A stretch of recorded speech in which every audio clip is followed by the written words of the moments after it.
여러분, 집에서 식물 키우시나요?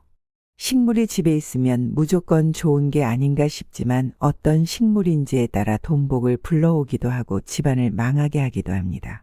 그래서 부잣집에서는 아무 식물이나 들이지 않고 재물운을 좋게 하는 이 식물들을 키우고 있다고 하는데요.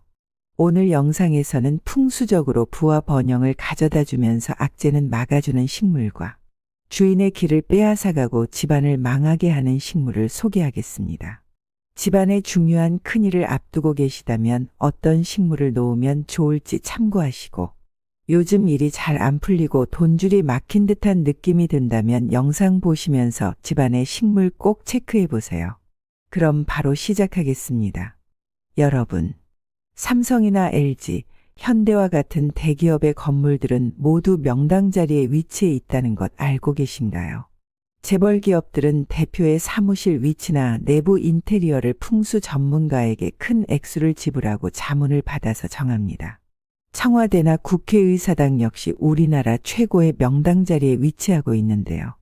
현대에 들어서 풍수에 대해 그다지 중요하게 생각하지 않지만 우리 옛 조상들에게는 풍수가 일상생활이었습니다. 재벌가들은 이 사실을 잘 알고 있으며 대부분 생활 풍수를 매우 중시합니다. 내가 타고난 부족한 기운을 보완해서 좋은 기운으로 변화시켜 일이 술술 잘 풀리도록 하는 가장 효과적인 방법이기 때문입니다. 여러분들도 이 방법을 통해서 돈복을 뻥 뚫으시기 바랍니다. 재물운을 불러오는 첫 번째 식물은 바로 많은 분들이 익히 아시는 금전수입니다. 금전수는 입모양이 동전처럼 줄줄이 붙어있다 해서 붙여진 이름입니다. 생김새 그 자체만으로 금전운을 높여주는 기운이 강한 식물입니다. 다른 이름으로 돈나무라고도 불리는데 개업을 하거나 이사를 하면 돈을 많이 벌라는 의미를 담아 금전수를 선물하기도 합니다. 금전수는 키우기도 정말 쉬운 식물입니다. 햇볕이 잘 들지 않아도 잘 자라고 물을 많이 주지 않아도 쉽게 시들지 않는 만큼 생명력이 아주 강해 생한 기운을 내뿜는 식물입니다. 금전운을 원하는 식물 초보자도 쉽게 키울 수 있는 식물입니다. 또한 공기 중에 유해물질을 제거하는 공기정화 능력도 매우 뛰어납니다.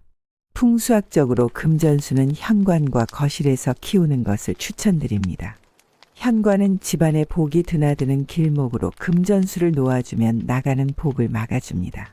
거실은 온 가족이 함께 생활하는 공간으로 거실에 금전수를 놓으면 가족들의 재물운이 함께 좋아집니다. 금전수의 꽃말은 부귀, 번영, 재물입니다. 금전수는 꽃을 보기가 어려운데 금전수가 꽃피면 집안에 행운을 불러오고 부자가 된다고 하니 정성스럽게 키워보시기 바랍니다. 재물운을 불러오는 두 번째 식물은 파키라입니다. 조금 이국적인 식물을 키워보시고 싶다면 파키라를 키우는 것도 좋습니다. 파키라는 재미있는 전설을 가진 식물인데요. 가난에서 벗어나고자 기도하던 대만의 한 사람이 파키라를 발견하고 이를 가난으로부터 벗어날 수 있는 징조로 여겨서 집에 가져와 키우기 시작했다는 것입니다. 이후 파키라에서 나온 씨로 성장한 식물을 팔기 시작하면서 돈을 벌어 부자가 되었다는 이야기입니다. 이 전설처럼 재물을 불러온다고 여겨져 해외에서는 파키라를 머니트리 혹은 해피트리로 불리며 복과 풍요를 상징합니다. 파키라의 잎도 금전수처럼 엽전 꾸러미를 닮았는데요. 재물운이 좋아진다고 해서기업식 선물로 많이 이용됩니다. 음이온 방출, 이산화탄소 제거 능력이 뛰어나서 공기정화 식물로 손색이 없습니다. 또한 실내 적응력이 뛰어나고 관리하기에도 쉬운 편입니다. 파키라는 풍수적으로 침실에서 키우시는 것이 좋습니다. 재물운을 불러오는 세 번째 식물은 녹보수입니다. 초록색 잎이 반짝반짝 광이 나는데 빛을 받으면 녹색 보석 같은 모습이라 해서 녹보수라는 이름이 붙여졌습니다. 보석나무라는 이름처럼 재물운과 복을 불러오는데 아주 탁월한 식물입니다. 재물운뿐만 아니라 전자기기 주변에 놓으면 전자파를 차단하여 기의 흐름을 원활하게 해주는 역할도 합니다. 단, 녹보수를 키우실 때 주의해야 할 점이 있습니다. 바로 실내 온도와 습도입니다. 너무 높은 온도에서 녹보수를 키우면 쉽게 시들어버릴 수 있으니 온도는 21도에서 25도 사이로 맞춰주시고 너무 강한 햇볕을 보지 않도록 주의하셔야 합니다. 물은 2주에 한 번 적당량 주시되 너무 습하지 않게 잘 조절해 주어야 합니다. 반짝거리는 보석처럼 생긴 잎을 잘 유지해 주어야 재물운도 잘 들어온다는 점 유의하세요. 재물운을 불러오는 네 번째 식물은 금귤나무입니다. 금귤에서 금은 돈을 상징하고 귤은 복이 굴러온다는 의미를 지닙니다.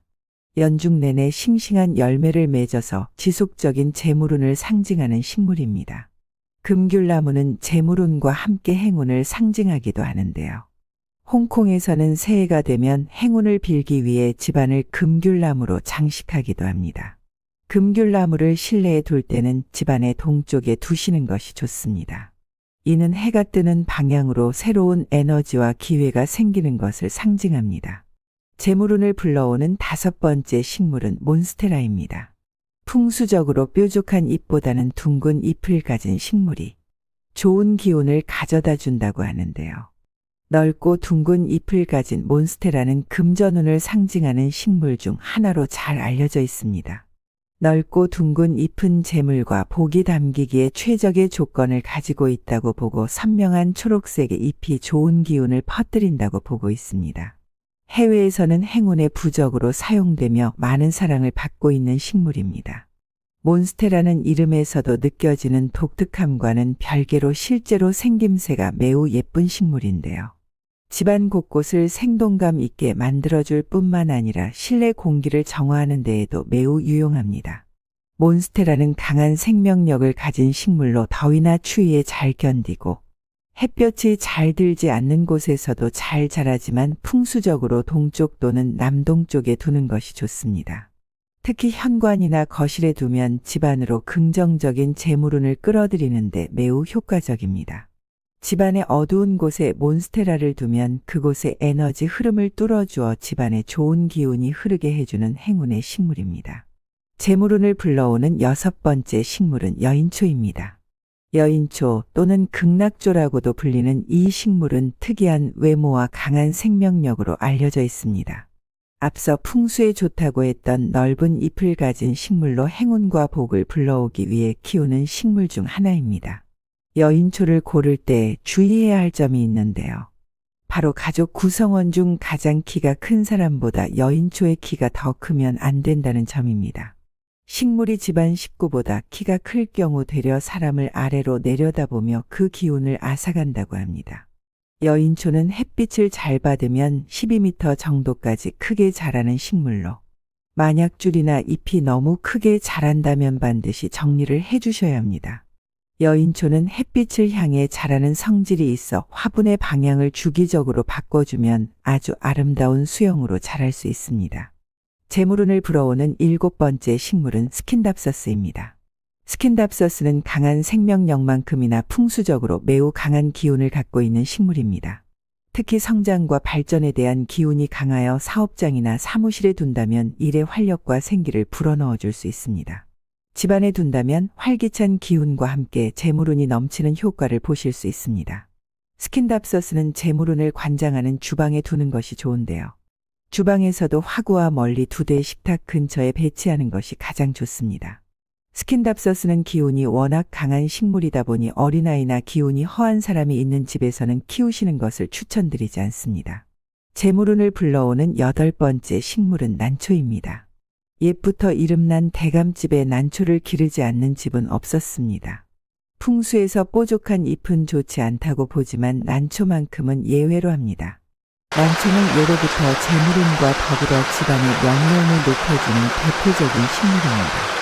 몰락한 집안의 난초는 모두 시들어 있었고 크게 성공한 집안에는 항상 생기 넘치는 난이 있었다고 합니다. 난초는 주인과 생명력을 함께 한다고 하는데요. 그만큼 세심한 관리와 정성을 필요로 합니다. 특별한 사랑과 관심을 쏟아야만 아름다운 꽃을 피워내는데요.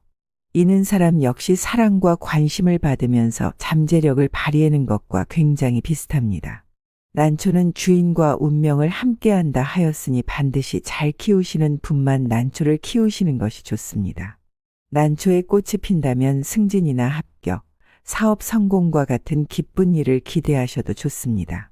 제가 8가지 재물복을 불러오는 식물을 소개해 드렸는데요. 아마도 소개해드린 모든 식물을 다 집에서 키우시지는 않으시겠죠.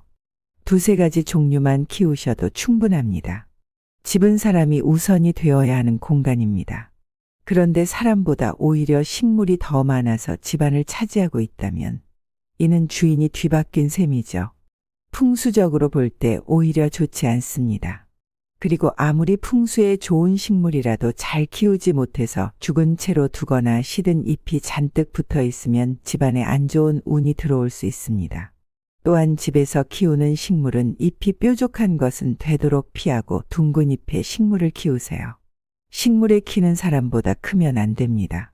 재물운이 좋은 식물만 있는 것이 아니라 반대로 집안에 두면 절대 안 되는 흉을 불러오는 식물도 있습니다. 이를 모르고 많은 분들이 집에 들이는 것을 보았는데요. 집안의 운을 나쁘게 하는 식물도 알려드릴게요. 첫 번째는 드라이 플라워입니다. 풍수에서 죽은 식물은 흉한 것으로 보기 때문에 아무리 예쁘게 잘 말린 꽃이라 해도 당장 내다 버리시기 바랍니다.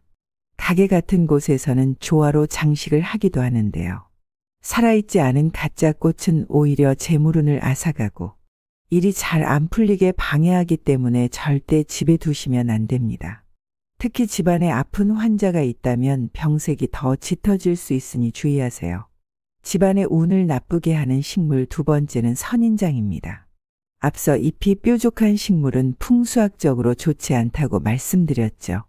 선인장의 뾰족한 가시는 집안의 흉한 일과 걱정거리를 만들기 때문에 절대로 키우면 안 되는 식물입니다. 풍수에서는 잎이 넓고 풍성할수록 재물운이 많이 들어오고 집안에 경사가 많이 생긴다 하였습니다. 집안의 운을 나쁘게 하는 식물 세 번째는 넝쿨 식물입니다. 넝쿨 식물은 벽에 붙어서 벽면을 뒤엎어 버리는데요. 멋있고 운치가 있어 보이죠. 하지만 이 담쟁이 식물은 운과 재물을 꼬이게 한다 하여 풍수적으로 매우 나쁘게 봅니다. 집을 뒤덮은 담쟁이 덩쿨은 음기운이 가득하여 금전운이 막히고 자손들에게 해가 간다 하였습니다. 특히 거꾸로 매달린 담쟁이 식물은 운이 바닥으로 떨어지는 형국이라 절대 키우시면 안 됩니다. 간혹 이런 걸로 무슨 부자가 되느냐 하시는 분들이 계신데요. 하지만 잘 되는 집이나 부자들은 오히려 이런 것을 매우 중요하게 생각한답니다. 여러분들도 생활 속에서 실천해 보시고 재물운 많이 받고 부자 되세요. 오늘 영상 어떠셨나요? 주변에 좋은 분과 공유하시고 금전은 2배로 받아가세요. 감사합니다.